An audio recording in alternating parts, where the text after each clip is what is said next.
Buenos días, hermanos. Espero en el Señor que hayan descansado y que estén listos para esta exposición de la palabra del Señor. Realmente, como taller, tenemos diferentes maneras de ver qué es un taller, pero trataré de explicar acerca de lo que la palabra del Señor enseña, acerca de la obra de Dios en la vida de la iglesia primitiva, y trataré de enseñar la forma del cómo se dirigía la iglesia en el Nuevo Testamento. Así es que voy a invitarles a abrir sus Biblias, por favor, en el libro de los Hechos de los Apóstoles, Hechos del Espíritu Santo, Hechos de el nacimiento de la iglesia, Hechos precisamente de la obra evangelizadora de los primeros creyentes, y trataré de ver algunos pasajes de este precioso libro. Seguramente muchos de estos pasajes ustedes lo conocen.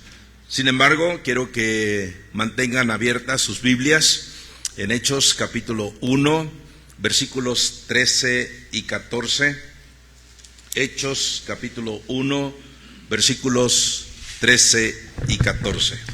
Dice la palabra del Señor de la siguiente manera: y entrados subieron al aposento alto, donde moraban Pedro y Jacobo, Juan, Andrés, Felipe, Tomás, Bartolomé, Mateo, Jacobo hijo de Alfeo, Simón el celote y Judas hermano de Jacobo. Todos estos perseveraban unánimes en oración y ruego con las mujeres y con María, la madre de Jesús, y con sus hermanos. Ahora capítulo 2, versículo 36, dice al versículo 42, dice la palabra del Señor, Hechos 2, 36 al 42. Sepa pues ciertísimamente toda la casa de Israel que a este Jesús, a quien vosotros crucificasteis, Dios le ha hecho Señor y Cristo. Al oír esto, se compungieron de corazón y dijeron a Pedro y a los otros apóstoles: varones hermanos, ¿qué haremos? Pedro les dijo: arrepentíos y bautícese cada uno de vosotros en el nombre de Jesucristo para perdón de los pecados, y recibiréis el don del Espíritu Santo, porque para vosotros es la promesa, y para vuestros hijos, y para todos los que están lejos, para cuantos el Señor nuestro Dios llamare. Y con otras muchas palabras testificaba y les exhortaba, diciendo: sed salvos de esta perversa generación.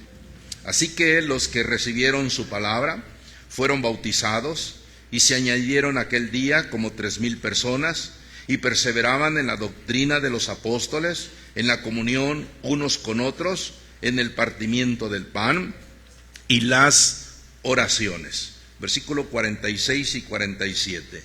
Y perseverando unánimes cada día en el templo, y partiendo el pan en las casas, comían juntos con alegría y sencillez de corazón, alabando a Dios y teniendo favor con todo el pueblo.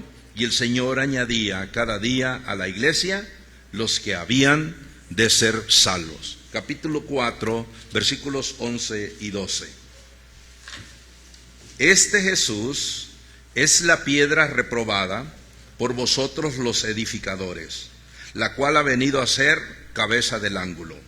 En ningún otro hay salvación, porque no hay otro nombre bajo el cielo dado a los hombres en que podamos ser salvos. Oremos al Señor. Amado Padre Celestial, te damos gracias en esta hora por tu iglesia presente. Gracias por la palabra escrita. Gracias, Señor, por la bendición que nos das en este maravilloso día de resurrección que celebra la iglesia, día, Señor, tan grandioso, donde nosotros, el pueblo escogido, que somos real sacerdocio, una nación santa, y que tenemos las grandísimas promesas, estamos aquí reunidos, Señor, para seguir escudriñando las Escrituras y para ver, Señor, la obra que se está desarrollando aún en nuestros días. Permite, Señor, que podamos nosotros ser enseñados y que tu palabra nos traiga frescura a nuestro ministerio y que tu palabra, Señor, traiga convicción de pecado y que tu palabra, Señor, sea de bendición para cada uno de nosotros. En el nombre de Cristo Jesús oramos. Amén. Amén. Bien, en el capítulo 2 del libro de los Hechos, nosotros podemos ver el momento decisivo de la historia del reino de Dios. Aquí hay una iglesia que, gracias al Señor, está siendo levantada de acuerdo a los planes que Dios había designado allá en Mateo capítulo 16, donde hemos aprendido que el Señor va a edificar su iglesia y que las puertas del Hades no prevalecerán contra ella. Tenemos aquí el cumplimiento del plan redentor de nuestro Señor Jesucristo, formando una iglesia, formando un pueblo, formando un grupo, quien van a tener el glorioso evangelio en sus corazones, y que este evangelio no es para que se lo queden ellos mismos, sino para que también ellos lo compartan. Vamos a encontrar en los pasajes diversos que vamos a ver acerca de cómo evangelizaron la iglesia del Señor. ¿Qué hicieron ellos para que el evangelio del reino fuera extendido en todos estos lugares como el Señor mismo lo había determinado? Me seréis testigos en Jerusalén, en Judea, en Samaria y hasta lo último de la tierra. ¿Qué hicieron los primeros cristianos cuando ellos recibieron la palabra escrita? ¿Qué hicieron los primeros cristianos cuando ellos estaban con el Espíritu Santo en sus vidas? ¿Qué hizo la iglesia para esta movilización, este crecimiento del cual podemos ver que hay muchas personas judías que están siendo convertidas al evangelio? Muchos gentiles que vienen de diferentes partes están escuchando el evangelio y están creyendo en el evangelio, y estos mismos son los que están evangelizando a toda la región de aquí de Jerusalén. Pues sin duda alguna, este es el cumplimiento de algo que los profetas ya habían declarado, ¿sí? Recuerden que Moisés le dijo a Abraham: en ti serán benditas todas las familias de la tierra. Ahora, todas ahí no quiere decir del mundo general, sino está hablando acerca de que tanto judíos como gentiles van a tener la bendición de ser bendecidas por el mismo Dios. Ahora, esto no lo entendían muy bien los del Antiguo Testamento. ¿Cómo Dios va a bendecir a todas las familias de la tierra? Esto era como un misterio, algo que no fue revelado en su totalidad a los antiguos, pero estaba la promesa.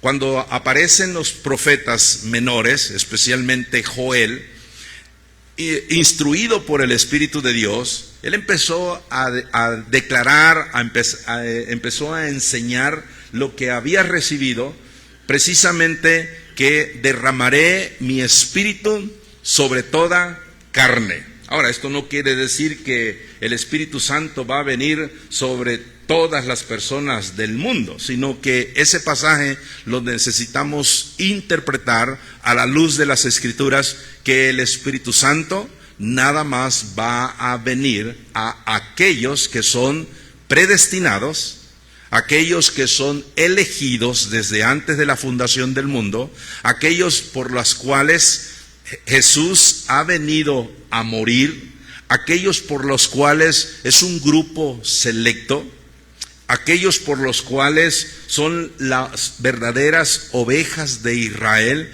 A ellos se les derramará el Espíritu Santo sobre ese versículo que decimos, sobre toda carne. Entonces, el Espíritu Santo va a venir, va a trabajar en la vida de las personas, y ahora todos los que son llamados por el Señor tendrán entonces la bendición de tener el Espíritu Santo viviendo en sus propios corazones. Ahora, fue de manera extraordinaria porque en el día del Pentecostés dice la Biblia que los que estaban reunidos recibieron la promesa, recibieron el Espíritu Santo, y había algo distintivo en los que tenían el Espíritu Santo: lenguas como de fuego que estaban sobre sus cabezas, ¿verdad?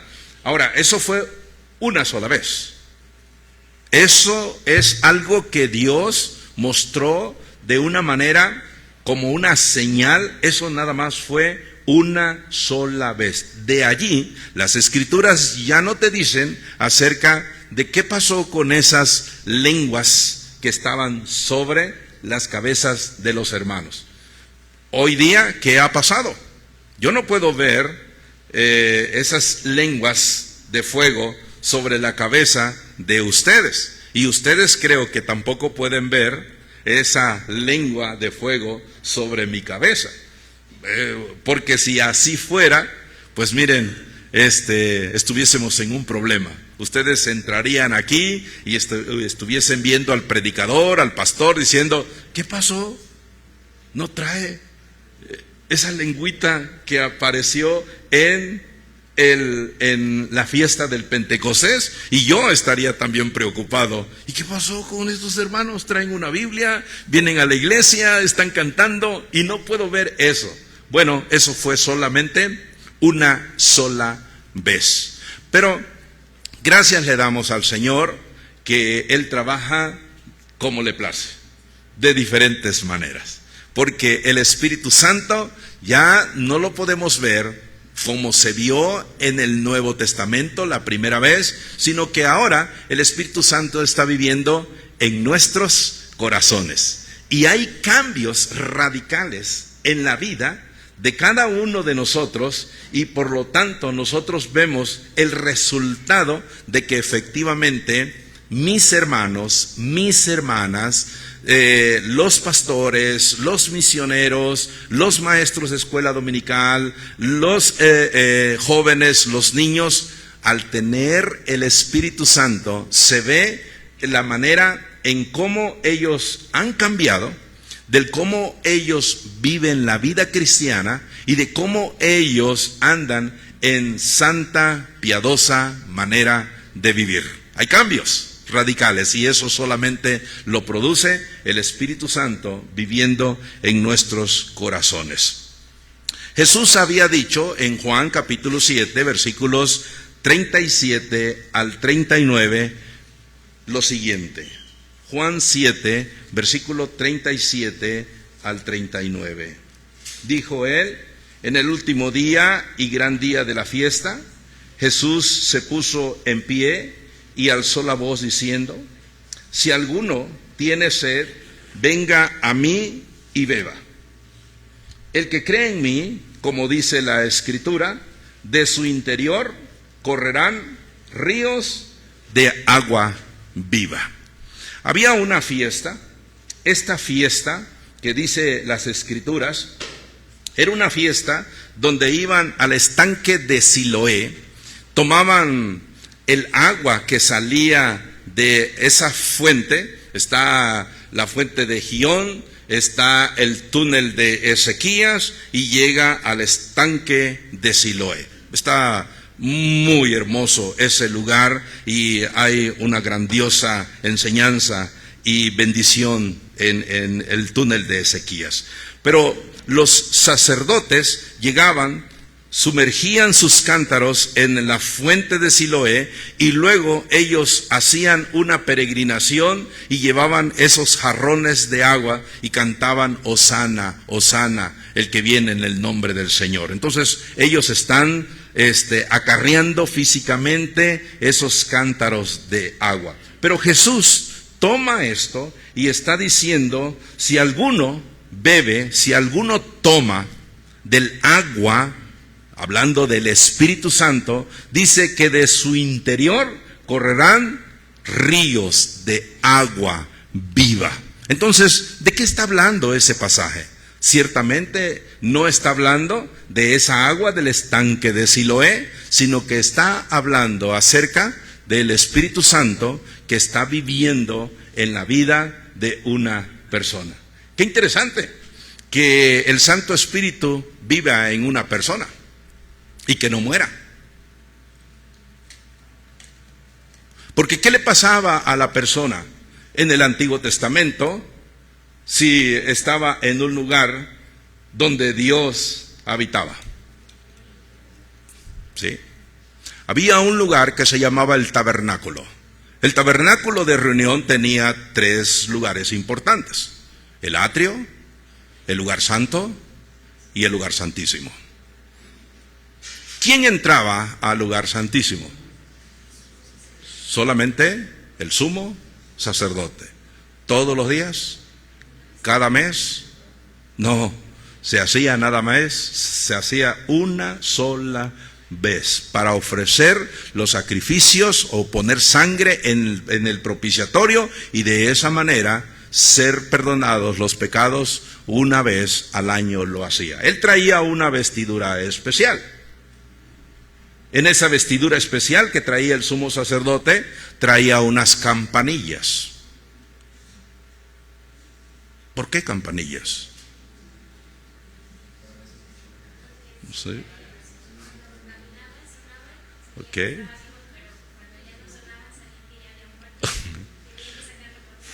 Así es. Nosotros sabemos específicamente que eso, mientras que sonaban esas campanillas, nuestro intercesor está vivo.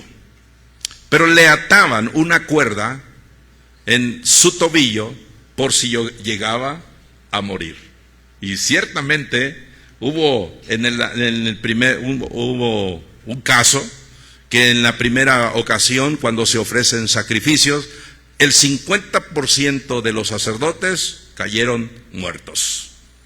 Entonces, horrenda cosa es caer en manos del Dios vivo.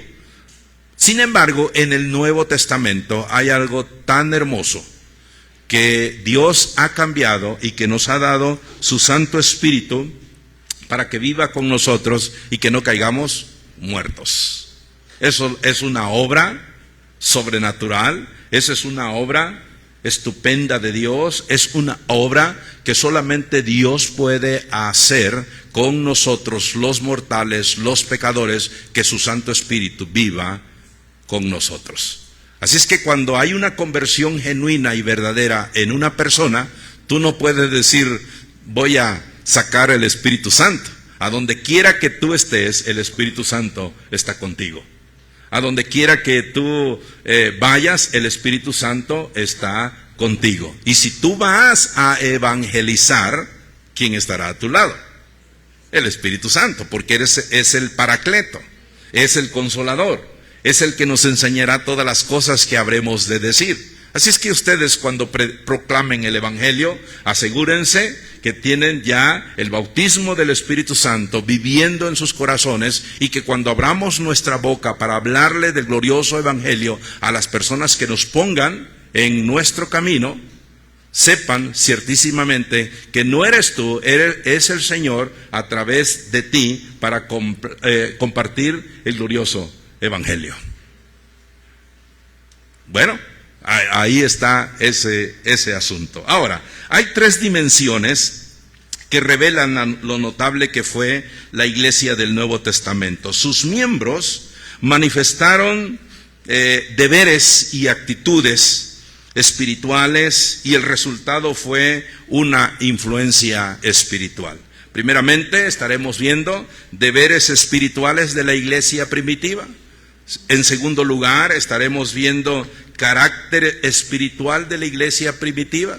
Y en tercer lugar estaremos viendo la influencia espiritual de la iglesia primitiva. Así es que trabajaremos viendo estos deberes espirituales de la iglesia primitiva. ¿Qué hacían ellos? En primer lugar, entonces, estos deberes espirituales. La vida de la iglesia primitiva estaba totalmente definida por la devoción hacia aquellos deberes espirituales que conformaban la identidad única de la iglesia, y la iglesia estaba dotada del Espíritu Santo en sus vidas. En primer lugar, entonces, vemos que la iglesia primitiva era una iglesia salva. ¿Sí? La iglesia primitiva en verdad era una iglesia salva. Veamos esto en el capítulo 2 de Hechos y vemos esta palabrita donde las Escrituras nos dice en el versículo 42, y es la palabra perseveraban. ¿Perseveraban en qué? Hechos 2, 42. ¿Perseveraban en qué? Según ese versículo. Perseveraban en la doctrina de los apóstoles. ¿Cuál es la doctrina? ¿Cuál es el credo de los apóstoles? ¿Qué testificaban los apóstoles? ¿Qué decían los apóstoles? ¿Qué era lo que enseñaban ellos? Ellos tenían un mensaje principal. Jesucristo es el único Señor y Salvador. Ese es el mensaje, esa es la vida de la iglesia, ¿sí?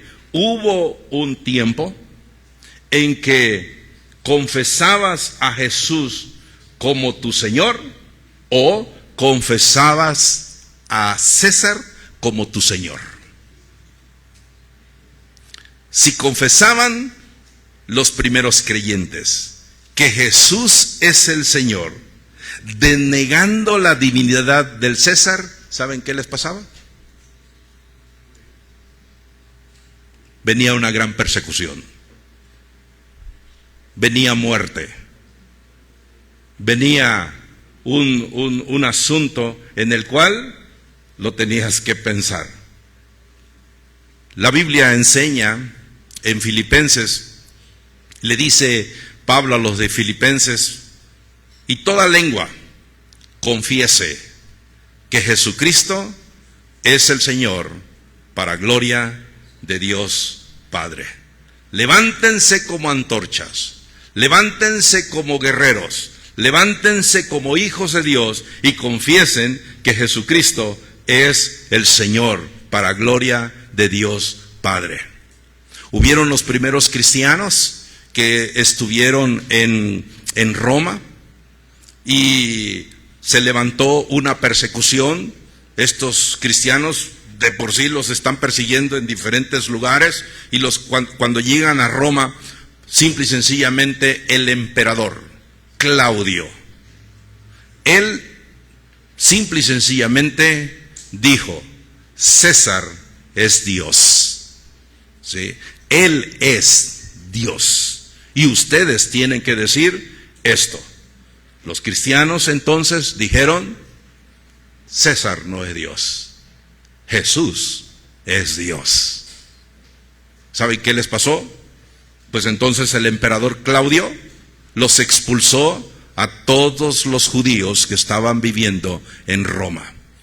Un matrimonio llamado Aquila y Priscila estaban en esa determinación. El libro de los Hechos nos menciona en el capítulo 18 de Hechos, donde dice que fueron expulsados por este emperador llamado Claudio, porque ellos dijeron que Jesús es el Señor, ¿sí? Simple y sencillamente nosotros podemos ver que todo está orquestado, aún el ser expatriados o sacados de algún lugar estaba planeado por Dios. Precisamente cuando Aquila y Priscila salen de Roma, ellos buscan en el mapa y llegan por la dirección de Dios a un lugar que se llama Corinto. Y por la bendición de Dios, ellos están siendo expulsados de Roma a Corinto, y por la bendición de Dios hay un misionero que está viajando también por el Asia Menor y está llegando precisamente a Corinto.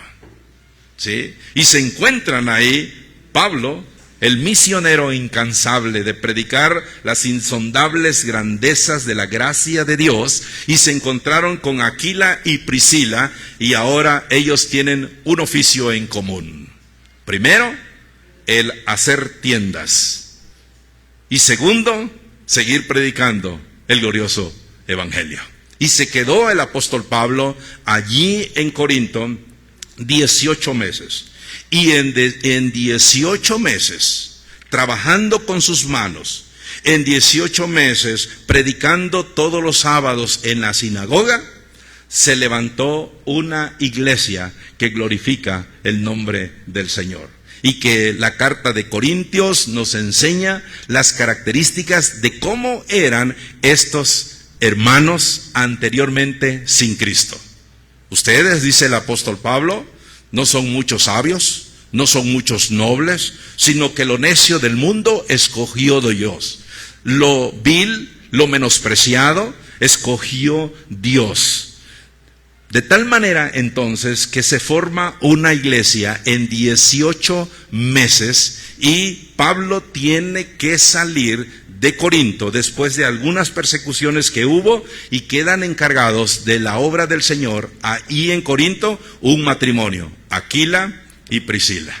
Y después se fueron añadiendo otros pastores que llegaron a Corinto para continuar la obra que Pablo había hecho en su obra evangelística. Llegó a Corinto Apolos, llegó a Corinto Pedro, y luego hay una división que se presenta en Primera de Corintios diciendo que habían unos hermanos que querían al predicador Apolos porque era elocuente en las Escrituras, que querían al predicador Pedro porque era el número 1 de los 12 apóstoles y que hacía grandiosos milagros como el resucitar muertos. Queremos a ese predicador en nuestra iglesia.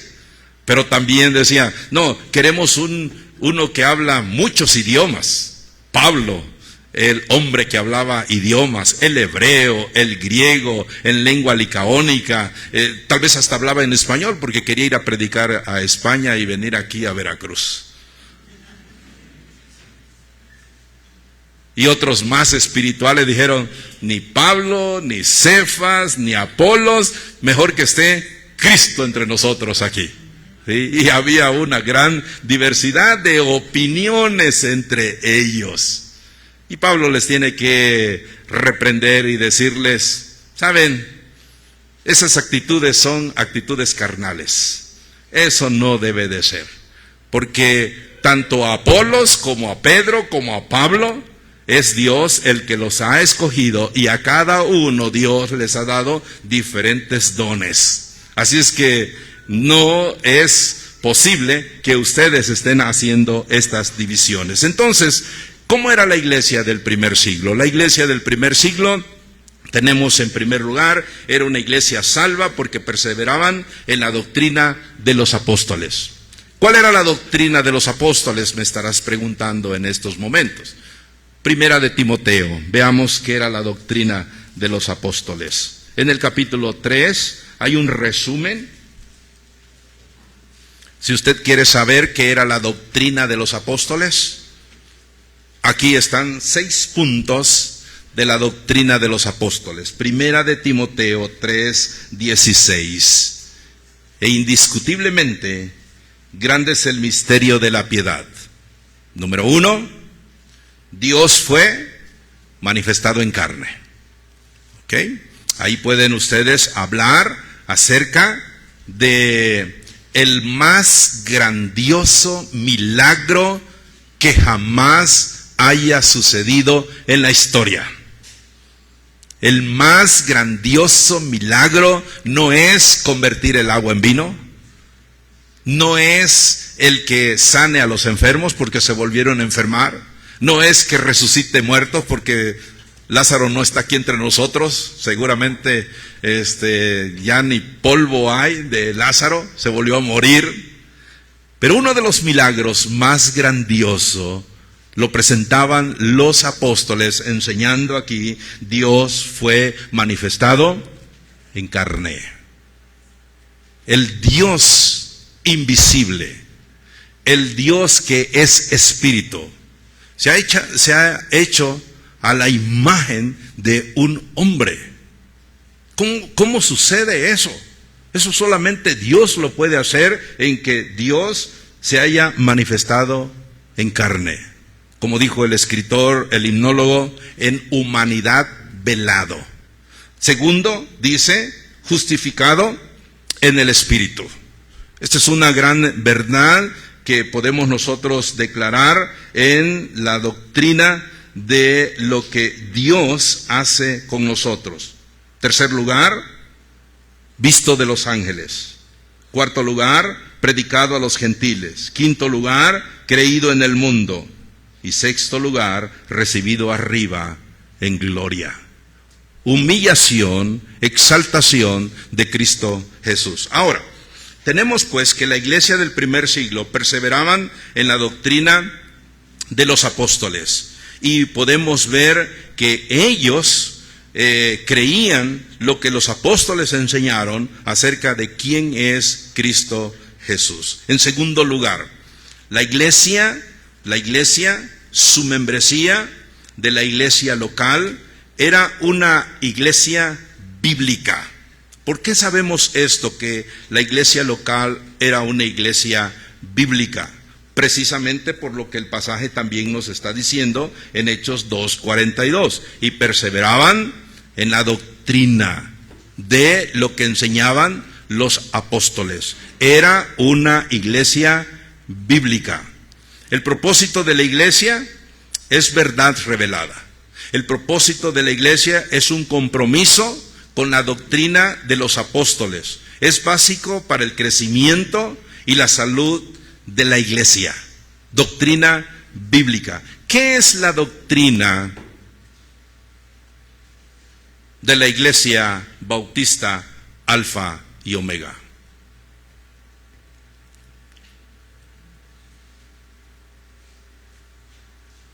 Sí, decimos que es bíblica, pero ¿qué es lo que creemos?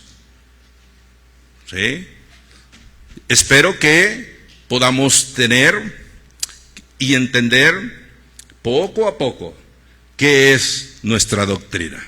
Por ejemplo, la salvación. ¿Cómo obtiene una persona salvación? ¿Qué sabemos? ¿Cómo es salva una persona? ¿Okay? La respuesta lo pueden encontrar en Efesios 2:8. La salvación se obtiene por gracia de Dios. Ese es un pasaje fundamental de la iglesia. Nosotros creemos en la salvación que es por gracia. Si no fuera por la gracia de Dios, ninguno de nosotros estuviese aquí. ¿Sí? ¿Qué creemos como iglesia? ¿Qué creemos en cuanto a la elección? ¿Quién elige a quién? ¿Sí? Efesios 1:4. Según nos escogió en Él antes de la fundación del mundo, para que fuésemos hechos santos y sin mancha delante de Él. ¿Sí? Y por ahí vamos nosotros aprendiendo poco a poco acerca de nuestra doctrina de la gracia de Dios. ¿Sí? ¿Qué creemos nosotros como bautistas? ¿Qué creemos nosotros?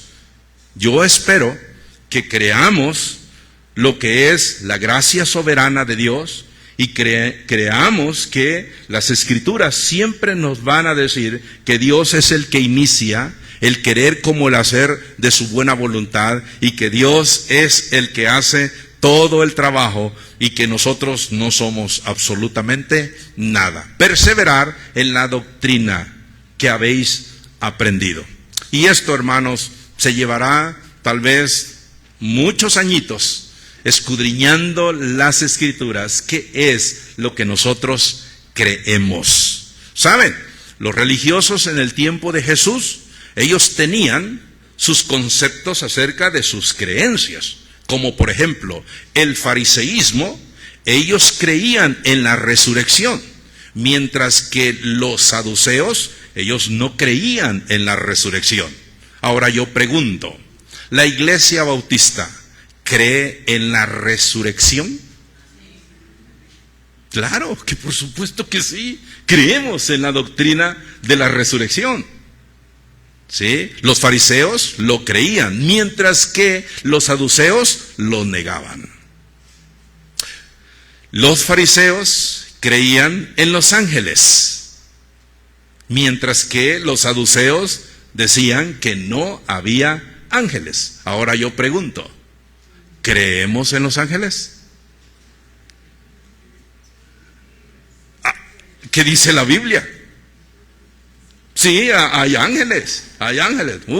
Parece que ya vamos, en vez de ser bautistas, vamos a la escuela de los fariseos.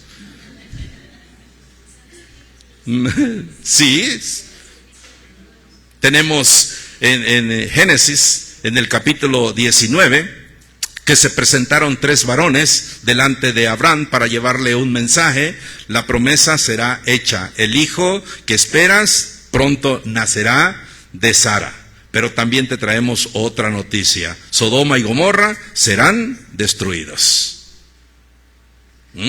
Entonces dice la Biblia que 2 ángeles, los 2 varones se adelantaron y se fueron a Sodoma y Gomorra. ¿Y qué pasó con el tercer varón?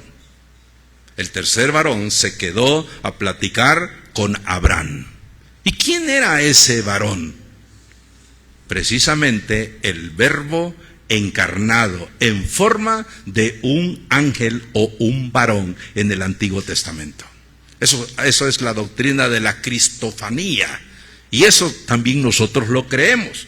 Las apariciones del Cristo en el Antiguo Testamento. Los fariseos creen en los ángeles, y así sucesivamente ellos conocen las doctrinas. Ahora, el hecho de que los fariseos conocieran de la resurrección, de los ángeles, de los espíritus, y estuviesen de acuerdo con el matrimonio, prácticamente eso no quiere decir que nosotros seamos fariseos, sino que porque las Escrituras nos enseñan claramente acerca de todos estos conceptos que en la Biblia se nos da a entender. Ahora, tenemos pues como la iglesia era una iglesia viva.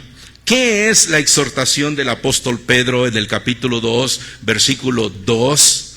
¿Qué dijo Pedro a los expatriados que están en el Ponto, en Galacia, en Bitinia, en Capadocia, en Asia? ¿Qué les dijo Pedro en el capítulo 2, versículo 2? Dice la Biblia.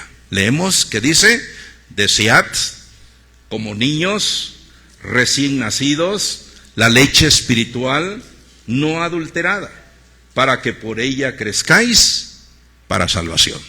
Pedro es un hombre que conoce una familia. Tiene una suegra, tiene una esposa que le está acompañando, y sabe que un bebé siempre va a requerir la leche espiritual no adulterada, hablando de los nuevos creyentes. Una de las evidencias de que estás vivo físicamente es que te da hambre.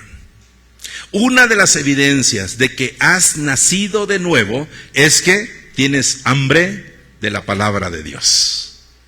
Y Pedro está diciendo: desead como niños recién nacidos la leche espiritual no adulterada, para que por ella crezcáis para salvación. La Biblia nos menciona en una exhortación, Pedro dice a los hermanos de Roma, en el capítulo 12, versículo 2, dice Pablo, Romanos 12:2, no os conforméis a este siglo, sino transformaos por medio de la renovación de vuestro entendimiento, para que comprobéis cuál sea la buena voluntad de Dios, agradable y perfecta.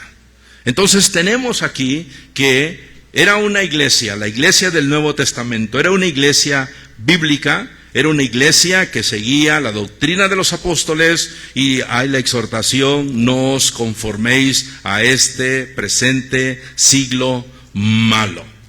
Cuando dio la instrucción el apóstol Pablo a Timoteo, él le dio esta recomendación en primera de Timoteo, capítulo 4, versículo 13. Dice de la siguiente manera: entre tanto que voy, ocúpate en la lectura, en la exhortación y en la enseñanza.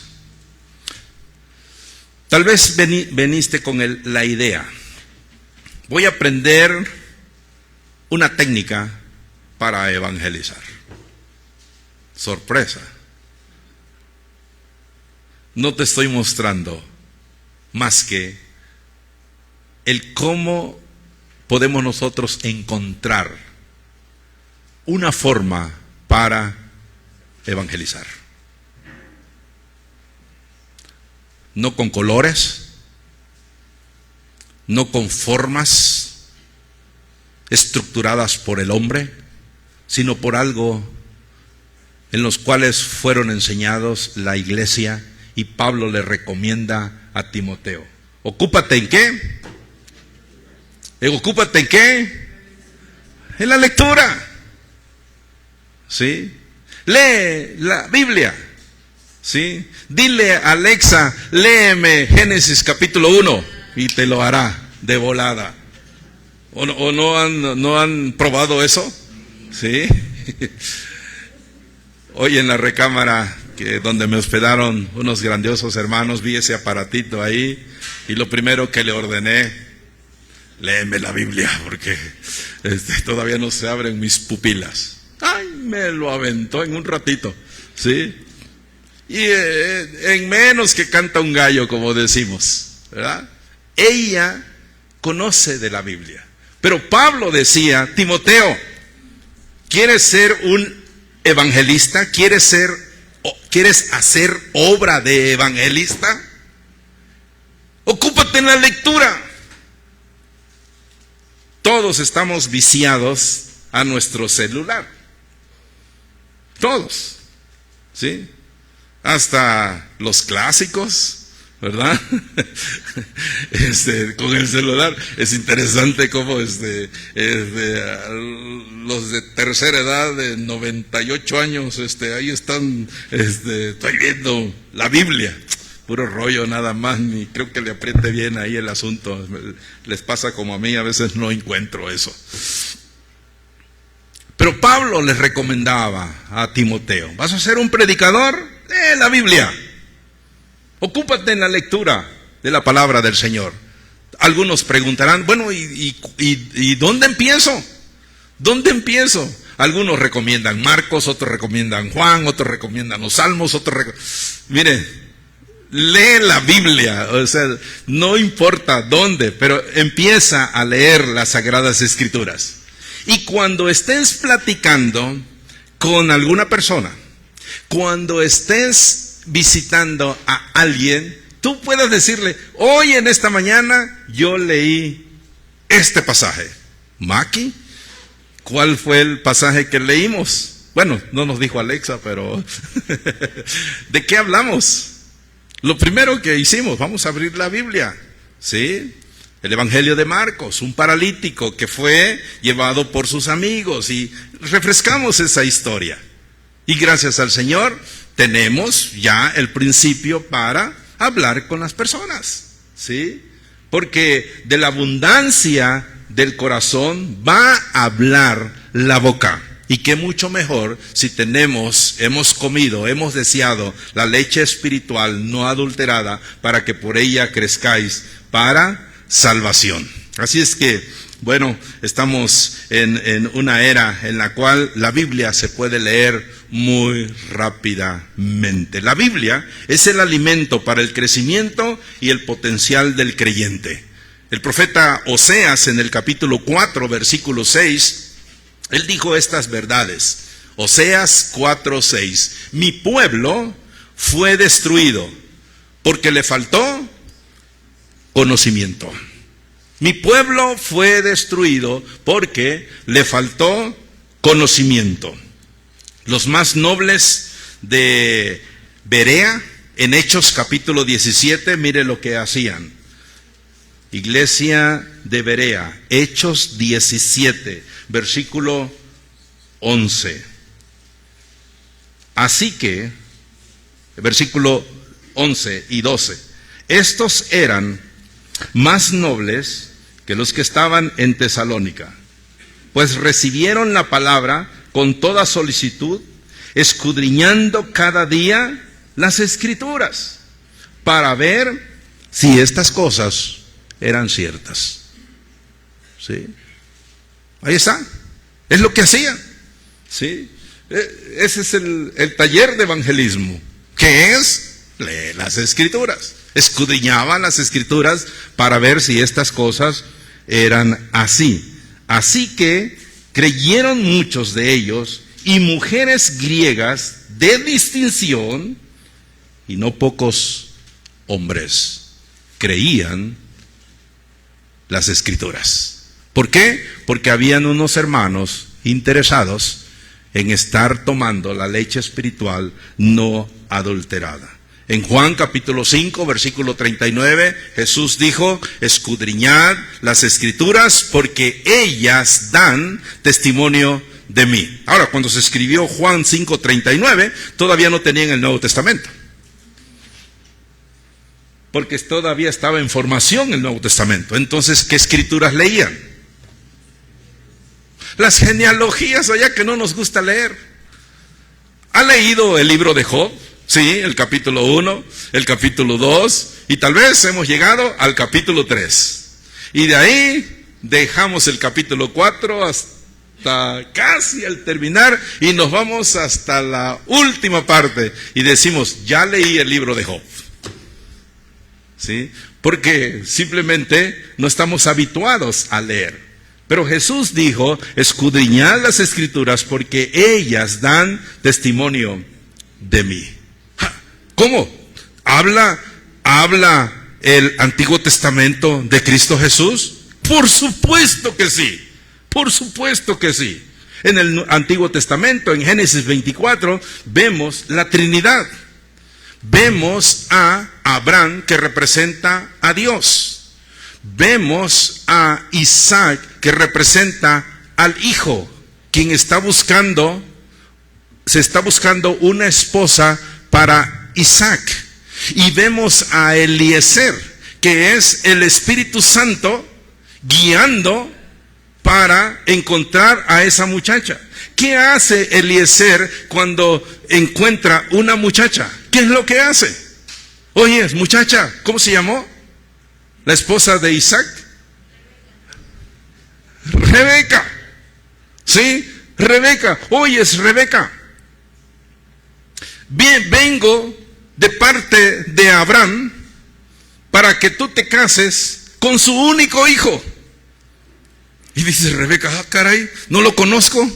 ¿Me puede mandar su fotografía o un email o algo así para que yo vea a ver qué cosa es? No, dice: no, solamente te voy a decir algo. Es el heredero número 1. No hay más.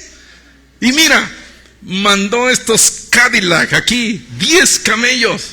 ¿Sí? Y si tú abres la alforja de estos camellos, vas a encontrar oro, diamantes, cadenas, brazaletes. Y brazaletes, sí, órale, ahí está. Yo estoy bien orgulloso de este oro que traigo aquí. Ok, y dice: mira, el señor Abraham ya está un poquito grandecito, y yo creo que le urge encontrar una esposa para su hijo. Y tú eres la indicada. Y dice: pues de aquí soy.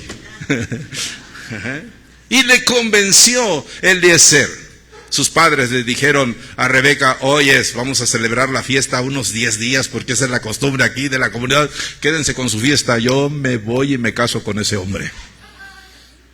Génesis, ya recordó su matrimonio la hermana, creo. Bueno, ok. Le fue bien, ¿no? Sí, hermana, gracias a Dios. Ok. ¿Ven la Trinidad actuando allí? ¿Sí? Escudriñad las Escrituras, dice el Señor, porque ellas dan testimonio de mí. ¿Sí? Entonces, tenemos pues que la iglesia era una iglesia bíblica. Avancemos porque me estoy quedando bien corto con mi bosquejito que traigo. ¿Sí? En tercer lugar, la iglesia del Nuevo Testamento era una iglesia de comunión.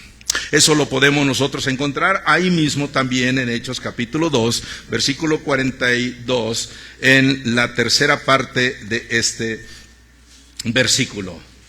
Dice las Escrituras, Hechos 2:42. Déjenme que se voltearon mis hojas aquí. Ok. Y dice, perseveraban en la doctrina de los apóstoles, en la comunión unos con otros. ¿Sí? Es lo que dice, en la comunión unos con otros. ¿Ok? La comunión. El deber de las iglesias era estimularse a la comunión unos con otros. ¿Sí? A la santidad, a la fidelidad a Dios. Eso era comunión. La Biblia nos menciona en Romanos capítulo 12, versículo 10. Dice, amados hermanos, ámense los unos a los otros, estén unánimes. En Romanos 13:8 dice, no debáis a nadie nada, sino solamente el amaros los unos a los otros. En Romanos capítulo 14, versículo 19, dice, sigamos a lo que contribuye la paz. Romanos 15, versículo 5, dice, tengan ustedes un mismo sentir. En el versículo 7 dice, recibíos los unos a los otros. En el versículo 14 dice, amémonos. En el capítulo 16 de Romanos, en el versículo 16 dice, saludaos con ósculo santo. Y así sucesivamente las Escrituras nos hablan acerca de que tengamos comunión los unos a los otros. Ahora, ¿eran iglesias perfectas? Tenían detalles. Filipenses, capítulo 4, versículo 2. Había un detallazo en la iglesia de Filipenses. Allí dice que 2 hermanas o 2 naciones, no sabemos exactamente, pero Pablo les dice a estos 2 grupos, o 2 hermanas de la iglesia de Filipos, ruego a Evodia y a Síntique que sean de un mismo sentir. No eran iglesias perfectas. A algunos les gustaba sentarse en las sillas de enfrente, a otros les gustaba sentarse en la silla de atrás, o cualquier otro asunto. Pero Pablo amonesta a esta iglesia y les dice, tengan comunión los unos a los otros, ámense a pesar de que ustedes no sean amados. Porque tenemos el ejemplo máximo, nuestro Señor Jesucristo, que vino a este mundo amándonos a nosotros. Pero en vez de ser amado, se le ha aborrecido, sabiendo que sus obras de la humanidad siempre son malas. Entonces, la Biblia hace esta mención diciendo, ámense los unos a los otros, estén en la misma comunión, no mintáis los unos a los otros, perdónense los unos a los otros, y la palabra more en abundancia en vosotros. Pedro decía, ámense entrañablemente con el amor de Jesucristo, en Primera de Pedro, capítulo 4, versículos 9 y 10. Ámense, hospédense los unos a los otros en el entrañable amor de Jesucristo. Otra característica que tenía la iglesia, otro deber espiritual que tenía la iglesia, era una iglesia que estaba centrada en Cristo Jesús. Ahí mismo tenemos en Hechos 2:42 una iglesia centrada en Cristo. Y está en la expresión, en el partimiento del pan. ¿Qué significaba esto? ¿A qué hace referencia el partimiento del pan? Es una referencia a lo que nosotros le llamamos la cena del Señor, ¿sí? O la Santa Cena, o la comunión. Es que la iglesia practicaba la cena del Señor. Era una iglesia que obedecía las ordenanzas de Él. La Biblia nos menciona que la iglesia de Corinto sí estaba celebrando la cena del Señor, pero tenían un problema. Lo habían convertido, la cena del Señor, en algo que era de mal testimonio para los que estaban alrededor. Celebraban las dos cosas, celebraban koinonía, comunión, pero también celebraban el partimiento del pan. Y en el partimiento del pan, la iglesia de Corinto, había cismas entre ellos. De tal manera que cuando llegaba la hora de la cena del Señor, se habían pasado de copas y estaban borrachos. Y ya no era un claro entendimiento del por qué se está celebrando la cena del Señor. Había división entre ellos. Los ricos despreciaban a los pobres, de tal manera que decían, si los pobres traen alimentos, que coman. Nosotros traemos alimentos y vamos a comer. ¿Qué no tenéis casas para que ustedes hagan todas esas cosas? Dice el apóstol Pablo, y ponéis en menor estima a los hermanos que están entre vosotros. Esto no debe de ser así. Pero celebraban la cena del Señor y vino una exhortación para la iglesia de Corinto que eso no era bien, tomar la cena del Señor, y eso lo pueden encontrar en 1 Corintios capítulo 11, se nos da esta exhortación. Así es que nosotros cuando celebramos la cena del Señor, estamos recordando la muerte, la resurrección de Jesucristo y su obra maravillosa realizada en nuestras vidas, y hacemos la cena del Señor hasta que Él venga. Todas las veces que bebieres o comieres este pan, la muerte del Señor anunciáis hasta que Él venga. Entonces, la iglesia primitiva celebraba lo que era el partimiento del pan. Siguiente, la iglesia primitiva era una iglesia de oración. Pónganse de pie tantito, por favor.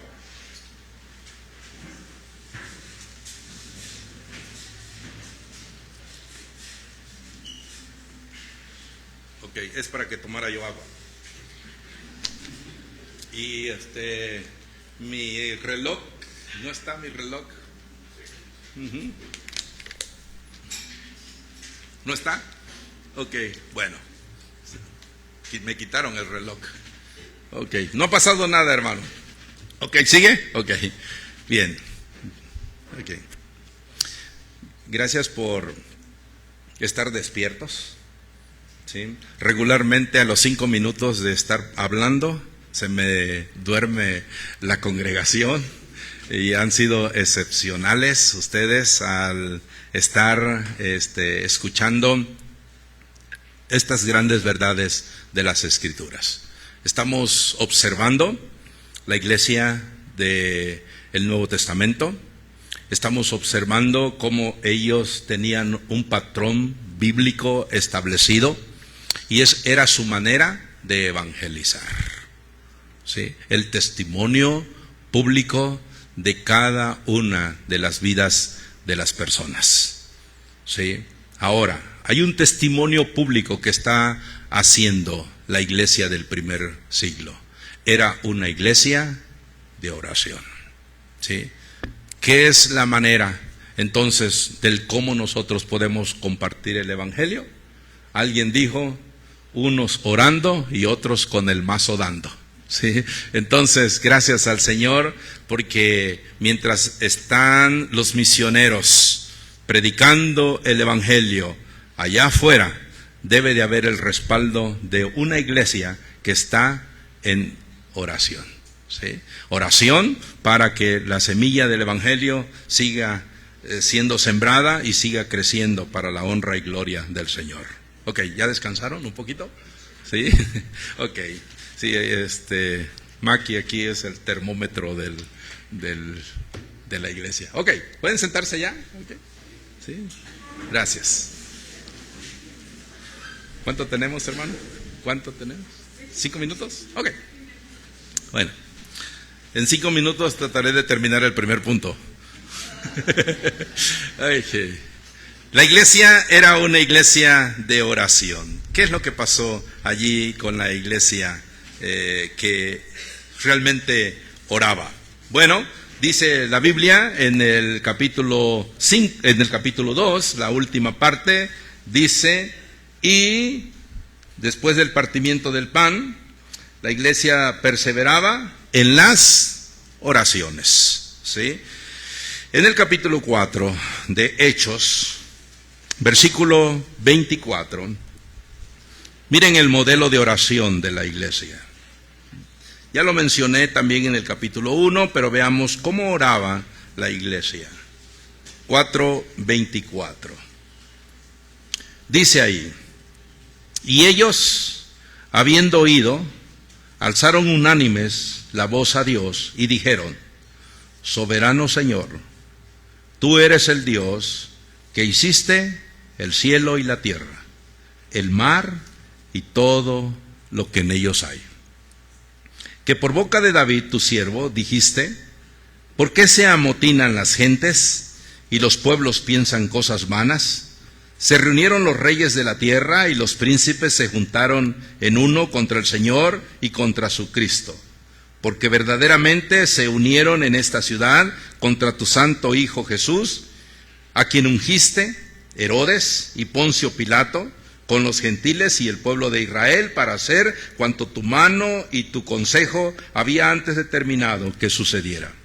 Y ahora, Señor, mira sus amenazas y concede a tus siervos que con todo denuedo hablen tu palabra, mientras extiendes tu mano para que se hagan sanidades y señales y prodigios mediante el nombre de tu santo Hijo Jesús. Y cuando hubieron orado, el lugar en que estaban congregados tembló, y todos fueron llenos del Espíritu Santo y hablaban con denuedo la palabra de Dios. Cuando la iglesia ora, hasta el Señor se emociona, ¿sí?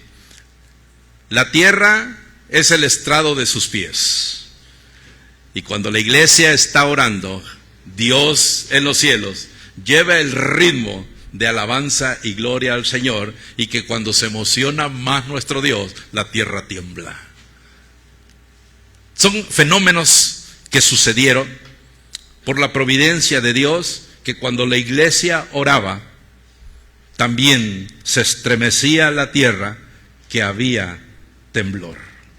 ¿Cuándo será el día que la iglesia de hoy en día, al unirse en oración, prorrompan en estos fenómenos? Bueno, si estás en el estado de Chiapas, allá cada ratito está temblando, ya es tan normal para ellos allá. Sin embargo, nosotros, creo, en vez de seguir orando, saldríamos corriendo de este edificio y nos escaparíamos por allí. Pero dice la Biblia que era una iglesia de oración.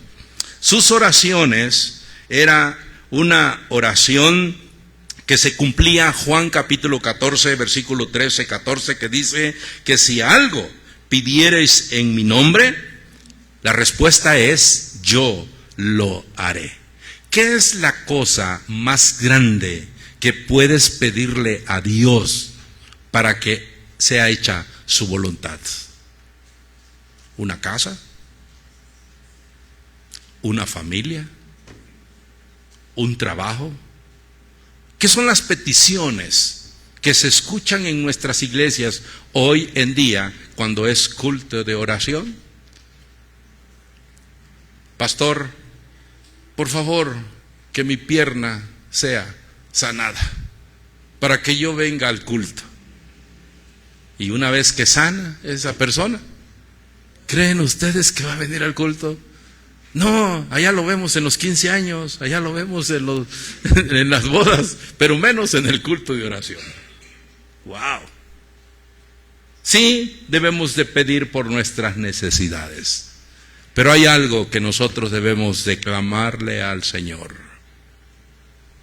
para que Dios salve un alma para su honra y su gloria.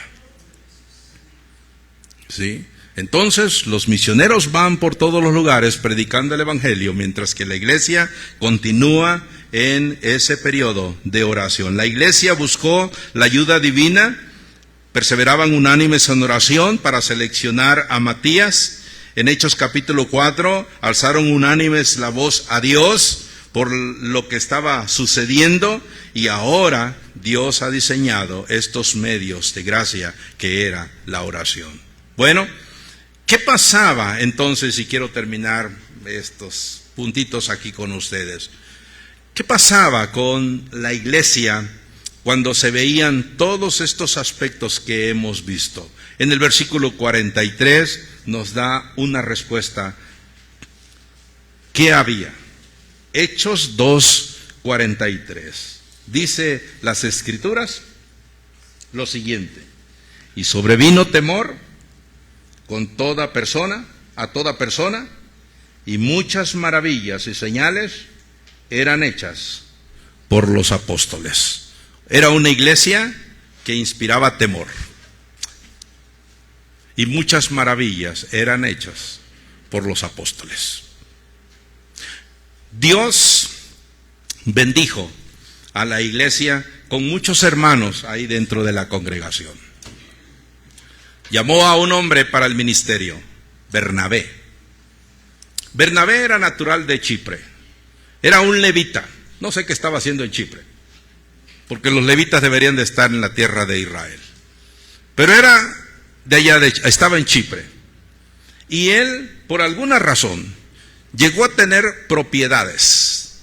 No sé si por herencia de su esposa o por herencia de sus padres, o no sé cómo, pero él llegó a tener propiedades. Llegó la convicción a su vida, a Bernabé. Anteriormente se llamaba José. Los apóstoles le apodaron hijo de consolación, Bernabé. Y dijo: Dios me está llamando para el ministerio. Y tengo algunas posesiones que, si yo me voy al ministerio, no voy a poder administrar estas cosas. ¿Qué hizo Bernabé? Vendió sus propiedades, se fue a la ciudad de Jerusalén, se encontró la iglesia de ahí, estaban ministrando los apóstoles, encabezado por Pedro, y trajo el producto de la venta de esas propiedades y se lo entregó a los apóstoles, creyendo él que de esa manera iban a bendecir a los pobres de la congregación, a las viudas, y atenderles de esa manera. Y él entregó sin preguntarle a nadie, convicción del Espíritu Santo. Ni siquiera escuchó un predicador ahí diciendo: traigan sus anillos, traigan sus relojes, vendan sus carros y tráiganlo aquí. No, ni siquiera. Solamente fue convencido por el Espíritu Santo y entregó esas cosas. ¿Sabe? La iglesia le agradeció a Bernabé, la iglesia oró por Bernabé y vieron la buena acción que hizo Bernabé. Y en cierto lugar, posiblemente, le dijeron: gracias, hermano. Y ahora toda la iglesia conocía quién era Bernabé. Pero había un matrimonio dentro de la iglesia. Ellos dijeron: nosotros no somos muy buen reconocidos aquí en la iglesia. Entonces, como ellos creían que hasta que la muerte nos separe, pues vamos a decirle a la iglesia que vendimos una propiedad y nos vamos a quedar con el 50% y le vamos a entregar la 50% y que nos aplaudan, ¿no? Dicho esto, Pedro, conociendo por el Espíritu Santo lo que había en sus corazones, ¿sí?, hace la pregunta, y ustedes conocen el final de esa historia. Ananías y Zafira mintieron al Espíritu Santo y cayeron fumigados. ¿Por qué hizo Dios eso? ¿Por qué a unos le dio la bendición de seguir adelante y a otros les privó la vida? ¿Sí? Dios no acepta presunción en el ministerio. Lo que hace tu derecha, que no lo sepa tu izquierda. Lee la Biblia, ora a Dios, congrégate en la iglesia, predica el glorioso evangelio y deja el resultado al Señor, y que Dios sea alabado. ¿Cuántas personas vendrán al conocimiento de la gracia de nuestro grandioso Dios? Que Dios nos bendiga, hermanos.